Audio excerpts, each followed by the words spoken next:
E nós vamos agora. Pensei que era água, é álcool em gel? Ou é água de antisséptico bucal? Nós vamos, nesse instante, entrar no momento da palavra, de pensarmos, a respeito daquilo que Deus quer dizer ao nosso coração, que Deus assim direciona o nosso coração. Estaremos meditando nessa noite no texto que se encontra em Marcos, capítulo 10, versículo 17 e 31.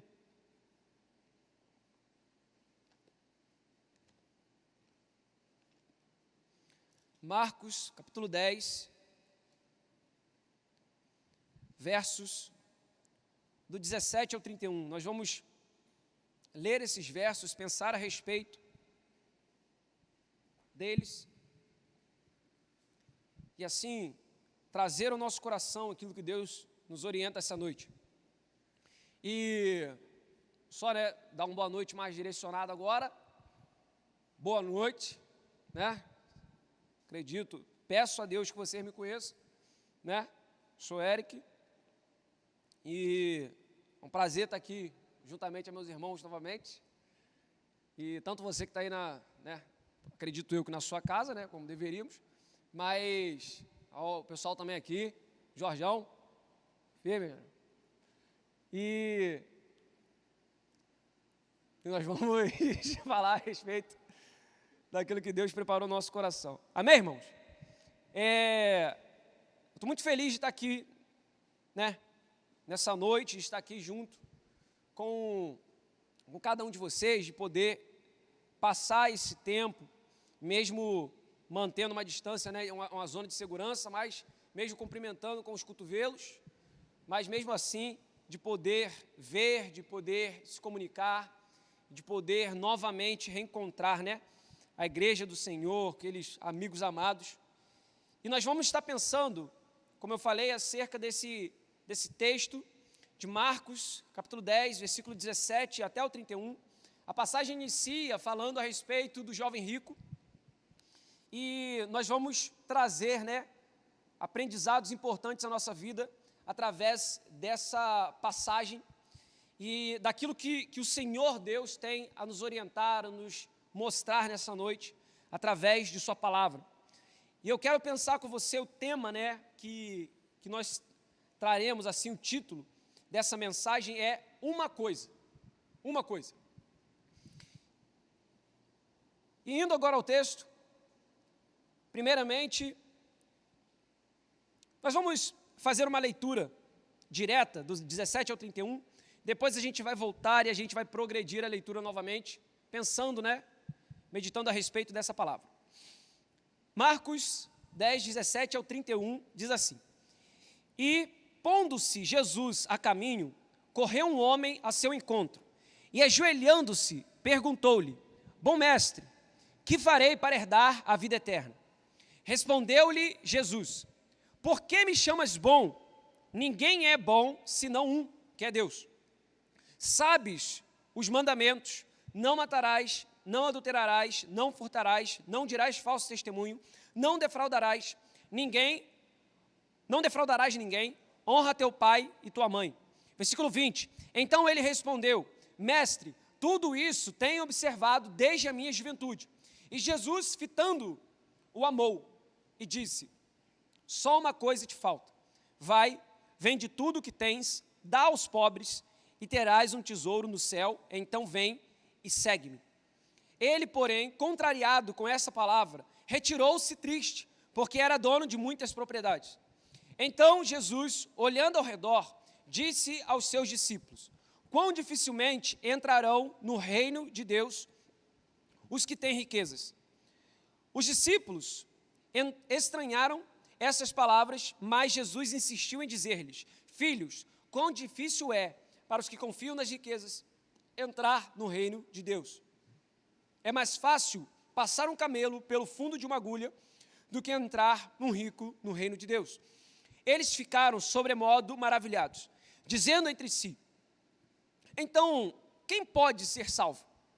Jesus, porém, fitando neles o olhar, disse: para os homens é impossível, contudo, não para Deus, porque para Deus tudo é possível. Verso 28. Então Pedro começou a dizer-lhes: eis que nós tudo deixamos e te seguimos. Tornou Jesus: em verdade vos digo que ninguém há que tenha deixado casa, ou irmãos, ou irmãs, ou mãe, ou pai, ou filhos, ou campos, por amor de mim e por amor do Evangelho, que não receba já no presente o cêntuplo de casas, irmãos, irmãs, mães, filhos e campos, com perseguições, e no mundo por vir a vida eterna. Verso 31. Porém, muitos primeiros serão últimos, e os últimos primeiros. Amém? Essa é a palavra do Senhor que se encontra, nesse trecho que acabamos de ler, esses versos, e nós vimos começando a passagem acerca do jovem rico. E aqui o texto fala que, e pondo-se Jesus a caminho, verso 17, e pondo-se Jesus a caminho. Jesus estava voltando de uma cidade, provavelmente com seus discípulos, e com alguns que os cercavam naquele caminho, naquela trajetória. E Jesus, ele vem andando, juntamente a estes. E imagine Jesus simplesmente naquele trajeto, caminhando, lá se deslocando de uma forma natural, como nós nos deslocamos. E aí o texto diz que, versos 17 e 18, e pondo-se Jesus a caminho, correu um homem ao seu encontro, e ajoelhando-se, perguntou-lhe: bom mestre, que farei para herdar a vida eterna? Esse verso 17, ele traz informações importantes acerca de quem era esse homem. Aqui está dizendo, pondo-se Jesus a caminho, correu um homem a seu encontro e ajoelhando-se perguntou: bom mestre, que farei para herdar a vida eterna? A gente observa algumas características deste homem. Segundo o relato de Mateus, que está lá no capítulo 19, verso 20, 22, diz que ele era um jovem e rico. Lucas, no capítulo 18, verso 18, diz que traz uma outra informação, que ele era importante. Então nós vemos que este era um homem que acreditamos, segundo a passagem de Mateus, jovem e rico e importante. Então a gente vê que não era uma pessoa qualquer que simplesmente veio e chegou até Cristo. Eu me refiro qualquer nesse sentido de sociedade. Era uma pessoa de importância naquele meio qual ele vivia. Ele tinha uma importância naquela sociedade, ele tinha talvez um respeito, e ele tinha posses, e a gente observa isso, no texto. E o mundo não é de hoje. Sempre aqueles que possuem, vamos botar assim, uma quantia mais elevada, de capital, de riquezas, querendo ou não, tem um maior destaque em nossas sociedades. A gente, há muito tempo, vem desenvolvendo esse capitalismo e é quase que inevitável darmos a alguém determinado crédito maior, talvez, por aquilo que ela possui. Porque em uma sociedade movida a dinheiro, e aqui a gente já começa a ver esse sistema capital se desenvolvendo nessas sociedades da época, a gente percebe que aquele que tem dinheiro, logo, pode mais coisas, aumenta o seu leque, de capacidade. Então nós temos este alguém. E para ser um alguém rico, nesse tempo aqui, era algo de maior destaque ainda. Porque você imagina que nós estamos falando da Palestina, essa região antiga aqui, e que nesse momento, a qual a gente vê, essas cidades históricas, cidades que a gente passa a perceber desde lá do Antigo Testamento, a gente observa que são cidades ali daquela região, cidades com uma concentração forte ao decorrer da história do povo de Deus, aquele nomeado povo de Deus. E mais precisamente aqui, uma forte influência e domínio dos judeus. Porque ali você tinha nas proximidades, você tinha Jerusalém, a cidade, principal, se assim possamos dizer, lá onde foi assim construído o templo de Salomão. E aí a gente observa a importância dessa região. Mas, como que estava o mundo a essa época aqui? A gente observa que Israel, como a gente conhecia talvez nesse Antigo Testamento, já não era uma nação com esse poder deslumbrando de riquezas, mas agora se tornava como uma parte de um território maior, de um império, de um governo maior, que no caso é o Império Romano. Então, a gente logo observa que esse povo, naturalmente, já estava em uma condição de subordinação àquele império, aquele imperador, aqueles governantes romanos. Então, não só nesse tipo de situação de subordinação de uma forma geral, você tem, então, um homem rico. E imagine esse rico sendo mais destacado ainda, talvez, do que seria em nossos dias atuais. Porque essa desigualdade era grande. A desigualdade que esse homem enfrentava, que a sociedade ali enfrentava, a diferença entre as pessoas. Mas a gente observa que esse jovem era rico. E ele realiza um trajeto, ele realiza um esforço a respeito de Cristo, extremamente interessante para a gente começar a entender os propósitos dele e aquilo que ele pensa. Ele vem e diz o seguinte, Jesus pondo-se a caminho, Jesus estava no caminho, correu um homem ao seu encontro e, ajoelhando-se, perguntou-lhe. E aí vem a questão do bom mestre. Ou seja, Jesus estava a caminho com seus discípulos. Imagine um homem vindo correndo ao encontro de Jesus. E esse homem, ele vem, e ele não simplesmente ele vem correndo de encontro a Jesus, mas ele se ajoelha diante de Jesus. Uma pessoa só corre atrás da outra se ela está querendo alguma coisa daquela outra pessoa. Seja para poder, sei lá, pegar aquela pessoa, poder, sei lá, prender, né, alguma coisa doida, bater, alguma coisa de ira, de raiva dessa pessoa, ou então ela está querendo, né, uma coisa boa, uma relação boa com essa pessoa. Está correndo porque, lá fulano lá, conheço ele. Ele sai correndo desesperado ao encontro de Cristo.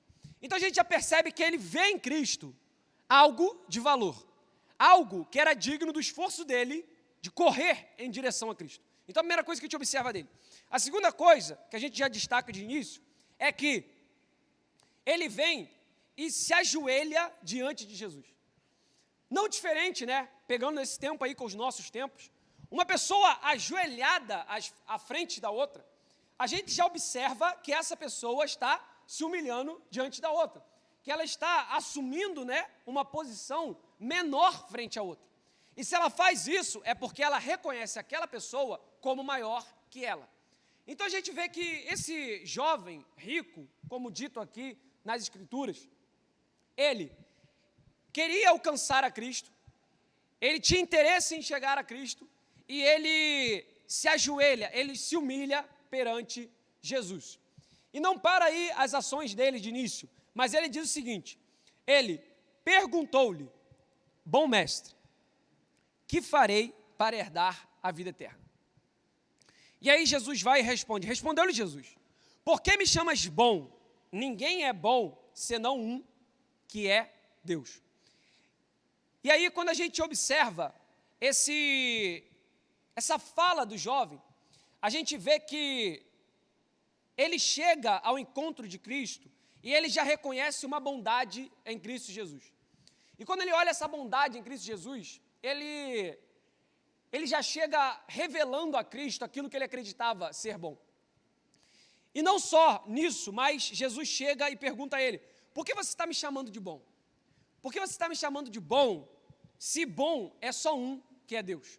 Ou seja, Jesus já deixa claro para ele que só existe um a quem ele deve chamar de bom. E esse um é Deus. Logo, ele chamar Cristo de bom, será que talvez ele estava querendo chamar Jesus de Deus? E aí revela essa questão da divindade de Cristo. Mas aí Jesus fala, porque, né, ninguém é bom senão um, que é Deus.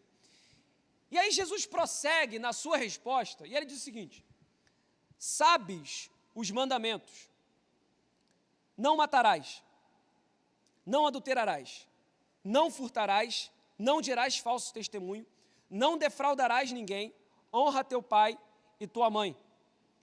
Então ele respondeu, mestre, tudo isso tenho observado desde a minha juventude. O interessante dessa parte aqui, que parece, quando a gente está lendo de uma forma mais rápida, do verso 19, que Jesus está, perguntando a ele, né, você sabe os mandamentos? Não matarás, sei lá o quê. Mas não, na verdade, Jesus faz uma afirmação sobre aquele jovem. Então, uma outra característica é revelada sobre aquele jovem rico.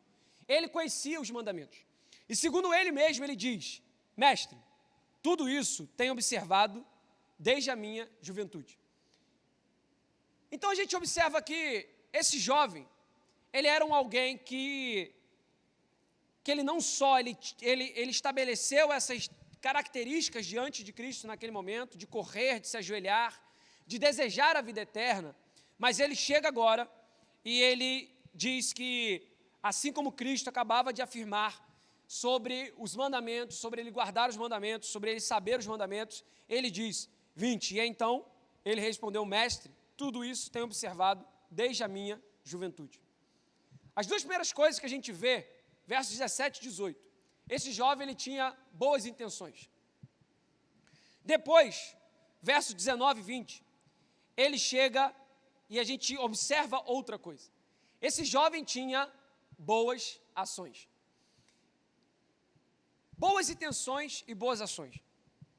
Era um jovem que não só estava se destacando na sociedade, mas agora ele estava se destacando frente também a uma conversa com Cristo Jesus. E aí, o texto continua, e a gente vai ao 21, verso 21 e 22. E diz o seguinte, e Jesus, fitando-o, o amou, e disse, só uma coisa te falta.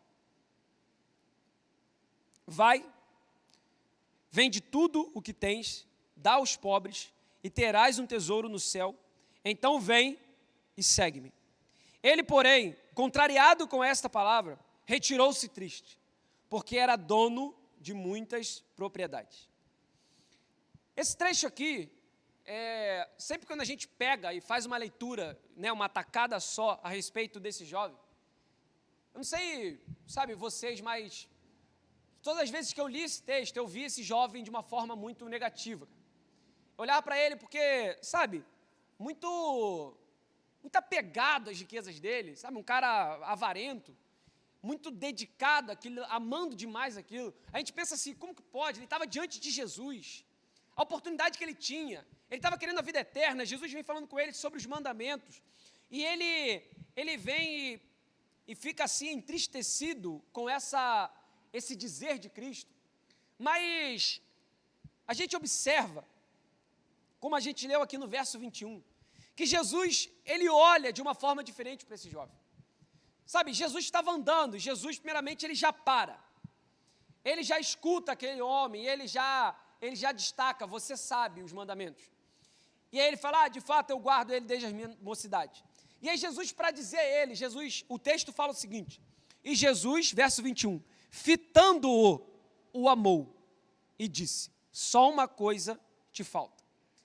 Uma coisa que eu aprendi sobre quando ler a Bíblia, é que a gente precisa observar os detalhes que colocaram no texto, porque os detalhes só foram colocados no texto, porque eles foram julgados interessantes para poder estar ali expostos. O que eu quero te dizer é que, se o autor dessa passagem aqui do livro de Marcos, ele está dizendo que Jesus, fitando o amou, é porque era interessante destacar que Jesus amou aquele homem. E Jesus ama aquele homem, Jesus olha aquele homem e Jesus ama aquele homem. E com esse amor, Jesus vai e fala assim, jovem, sabe, de fato você é um cara muito bom. De fato, você é uma pessoa muito importante, eu estou vendo, você sabe os mandamentos, e eu já reconheci isso, e você está me dizendo também que você observa esses mandamentos, mas existe uma coisa, só uma coisa que te falta. E Jesus diz uma coisa que faltava. Jesus fala, vai, vende tudo o que tem, dá aos pobres, e terás um tesouro no céu. Então, vem e segue-me. Esse texto que Cristo coloca vai muito de encontro ao declarar de Jesus, juntamente aos seus discípulos, a outros que o cercavam, como Marcos 8,34, que certa vez Jesus disse, e chamando a si a multidão com seus discípulos, disse-lhes, se alguém quiser vir após mim, negue-se a si mesmo, tome a sua cruz e siga-me. Jesus agora, ele chega e ele revela esta mesma coisa. Ele fala, só falta uma coisa, vai, vende tudo que tens, dá aos pobres e terás um tesouro no céu. Então, vem e segue-me. Eu quero comparar esses dois versos, porque a gente observa qual era a característica desse jovem. Como eu falei aqui no início, o jovem, até mais precisamente, né, na passagem de Mateus, está dizendo que era um jovem rico. Ou seja, a característica dele era rico. Talvez se precisasse colocar um monte de pessoa lá e tal, identificar, você diria assim, fulano ali, fulano tem o cabelo vermelho, aquele dali é alto, aquele dali é baixo, aquele ali é rico. A questão da riqueza para esse jovem era aquilo que simbolizava e que direcionava a identidade dele. E aí, Jesus vem e coloca isso, e fala, vende tudo que tens, sabe?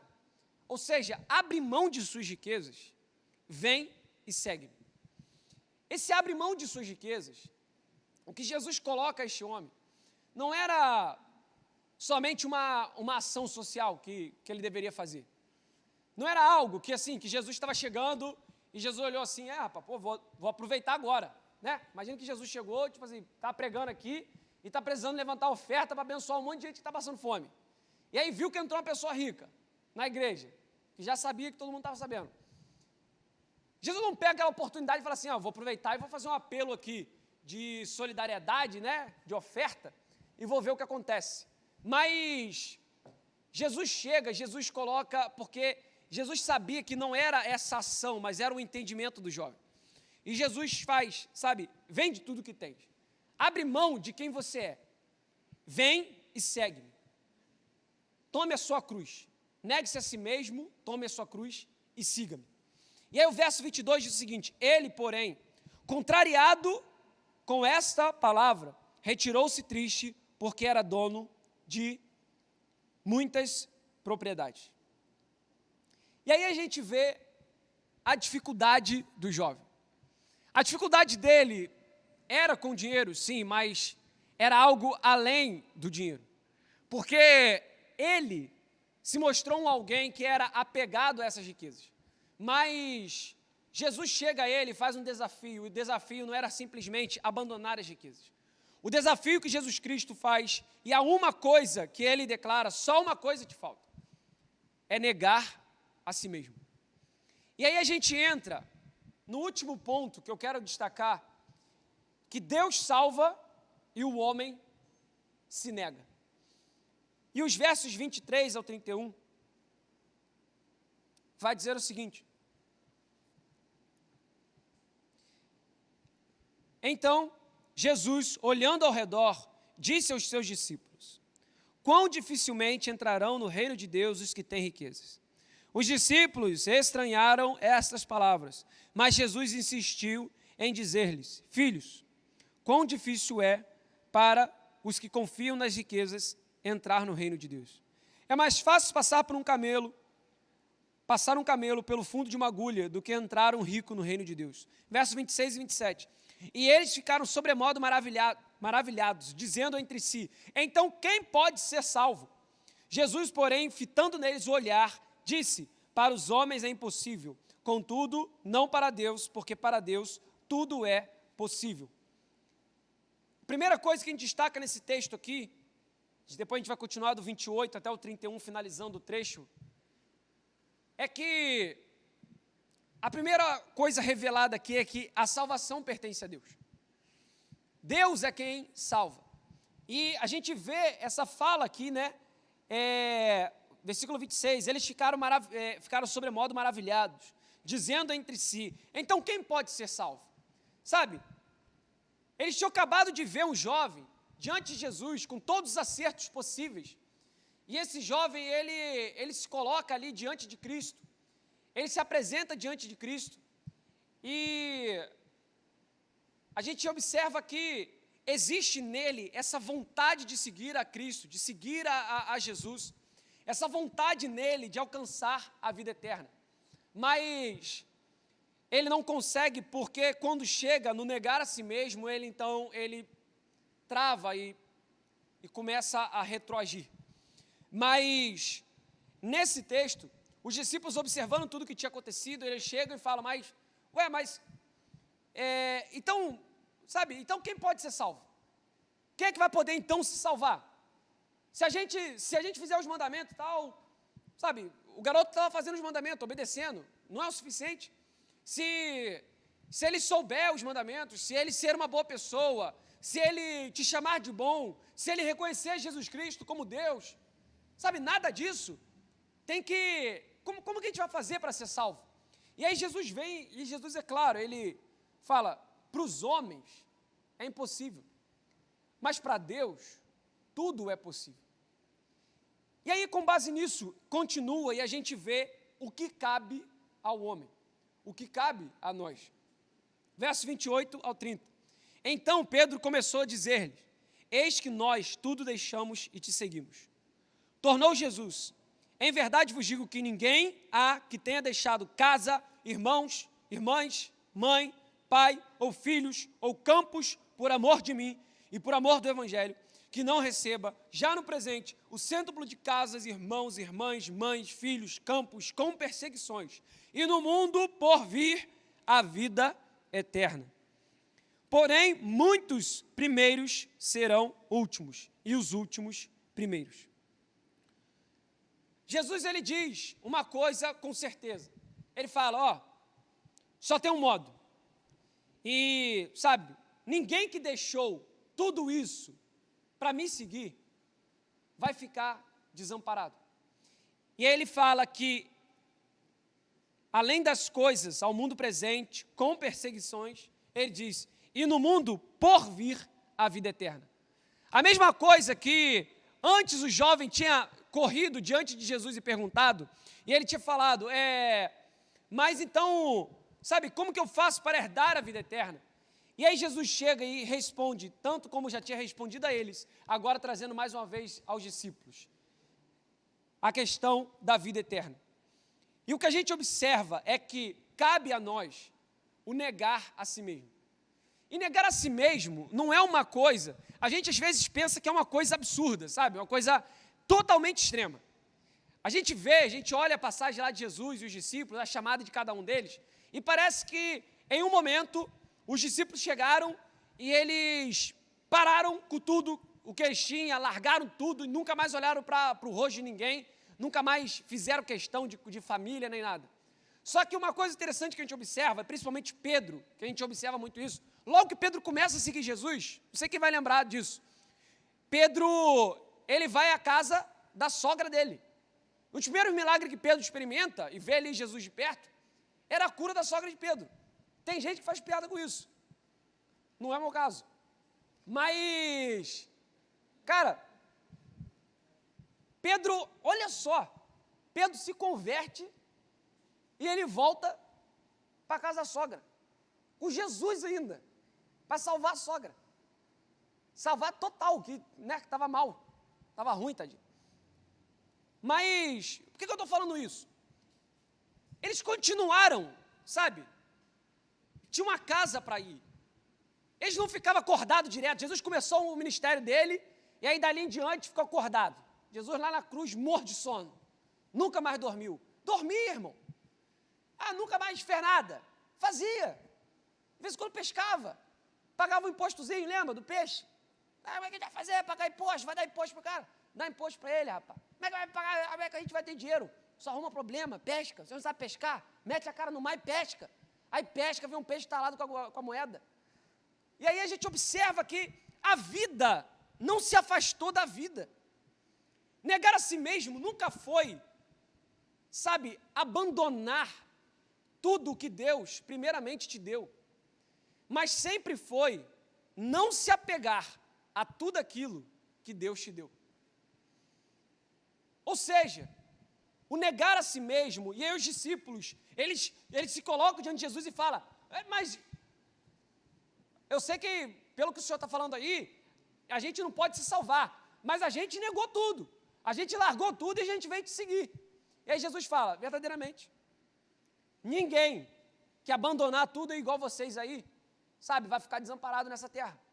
E pelo contrário, ainda terão da vida eterna.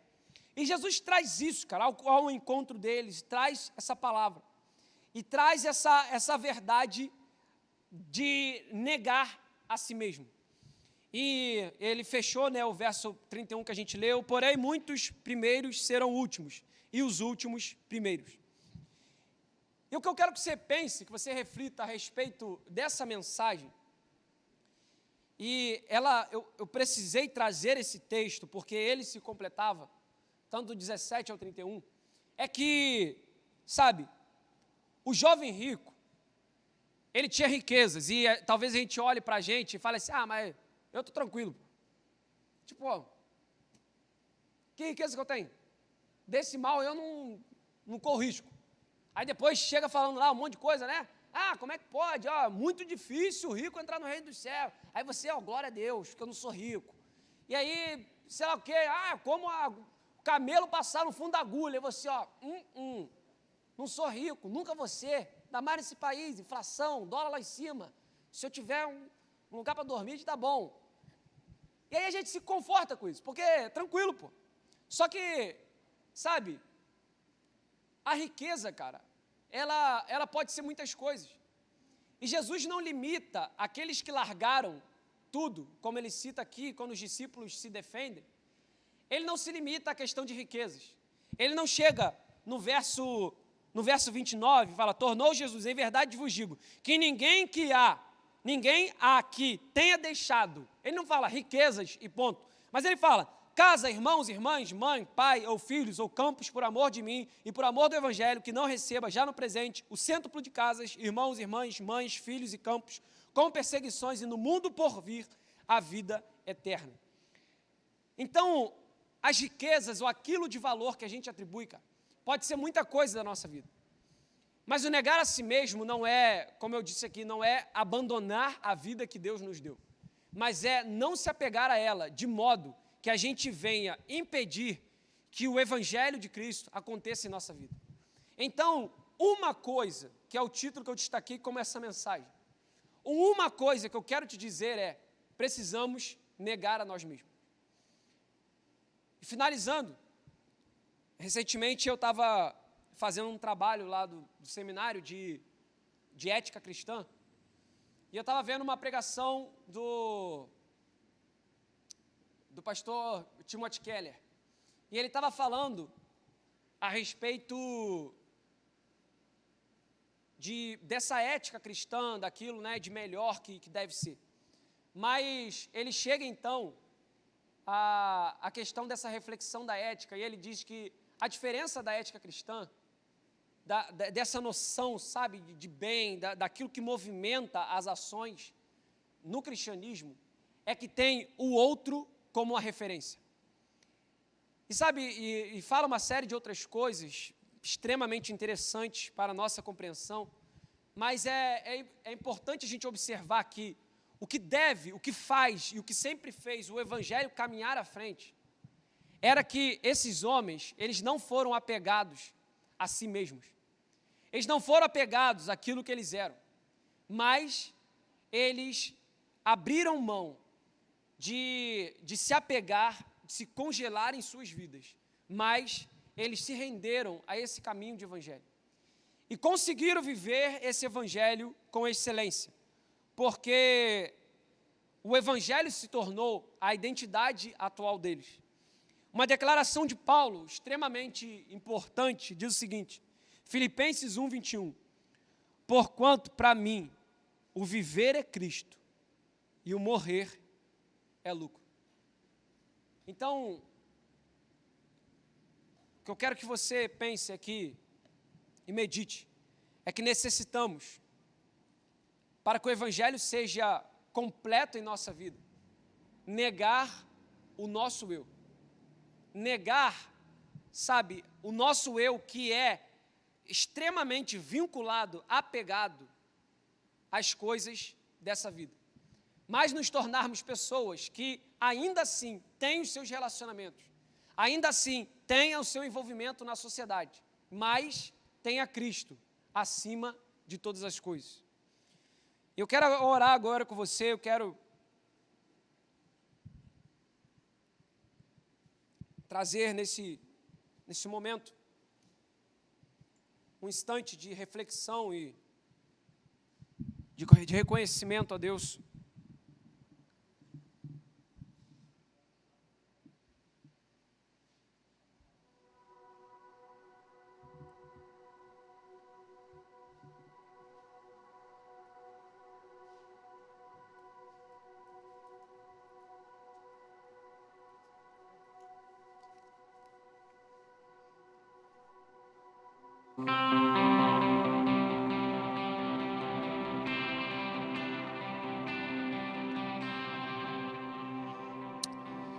E sobre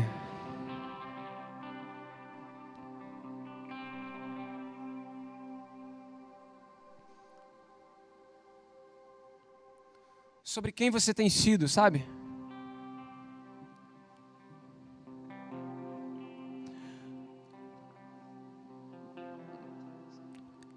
Eu tenho pensado sobre o tempo depois dessa crise, sabe? Depois dessa quarentena. E quando a gente pensa no que a gente pode fazer quando tudo isso acabar, envolve muito daquilo que a gente se apegou durante a nossa vida. Quando a gente faz uma pergunta para pessoas, diferentes pessoas, acerca de qual é a primeira coisa que você vai fazer depois que acabar essa quarentena? E talvez as respostas que a gente vai ter é, eu quero viajar. A primeira coisa que eu quero fazer, eu quero ir para a praia. A primeira coisa que eu quero fazer é, é jogar bola. A primeira coisa que eu quero fazer é sair correndo igual maluco na rua, abraçando todo mundo. Ou então vestir aquelas roupas, negócio de abraço grátis, e dar abraço ali no Alcântara, ali na Raul Veiga. No meio da Raul Veiga mesmo. Relógio, podia fazer isso, Relógio. Já anota, fica maneiro. E a gente fica pensando em várias coisas que a gente podia fazer, sabe, quando acabar isso. E beleza, a gente pode pensar nessas coisas, mas aonde está Deus no meio disso tudo, sabe? Sei lá, cara, e me desculpe por talvez ser um pouco pessimista, mas e se isso não acabar? Se a gente viver essa parada para sempre? Se o mundo agora pegar uma ladeira abaixo e começar a despencar, velho. Porque no fundo, a gente sabe que uma hora tudo vai acabar. E por mais que tenham uns trechos da Bíblia mais maneiro, a maioria é brabo. A maioria a gente lê e já fica pulando página, irmão. Fica assim, meu Deus, Jesus volta, mas me leva antes. Sabe? Manda deixados para trás. Faz um arrebatamento urgente. Aí depois arrebenta o mundo. Mas me tira antes, né? É igual agora, eu li ali o texto. Aí Jesus falando, vou dar o cêntuplo. Vocês vão ter o cêntuplo das coisas. De gente, de campos. Com perseguições. Aí, tadinho, imagina os discípulos, cara, olhando para aquilo. Jesus trazendo assim, só palavra prosperidade. Só sermão profético. Forte na cabeça. Falando assim, vocês agora estão aqui com carro. Vocês vão ter 50 carros, glória! Vocês aqui, vocês estão tocando aqui, esse violãozinho aí, Michael e tal, vocês vão estar tocando de Gibson, cara. Eita, Jeová! E aí Jesus vai e fala, vírgula aí, com perseguições. Aí já dá aquela murchada, aí, pai. Mas, cara, eu não sei o que vai ser pra frente. Mas o que eu sei é que nós precisamos viver a realidade do Evangelho, sabe? Não se apegar às coisas da vida, mas se apegar ao Evangelho. E viver o Evangelho juntamente com a vida. Viver o Evangelho na vida. Não é abandonar os seus pais e falar assim, eu tinha pai, agora não tenho mais. Morreu? Não, abandonei. Não. É continuar tendo pais, mas, sabe, agora não estamos totalmente apegados. Não estamos totalmente dependentes, agora caminhamos. E se eu precisar ir para lá, eu vou. Se precisar ir para o outro lado, eu vou. com muito amor por aqueles que amamos, mas a vida agora é orientada por Cristo, porque neguei a mim mesmo, tomei a minha cruz e segui a Cristo. Eu gostaria de cantar uma canção que fala sobre isso. Que na verdade, assim como Pedro, que chegou diante de Cristo e disse: para onde iremos nós, se só tu tens as palavras de vida eterna? Eu quero te convidar a colocar a tua vida diante do Senhor.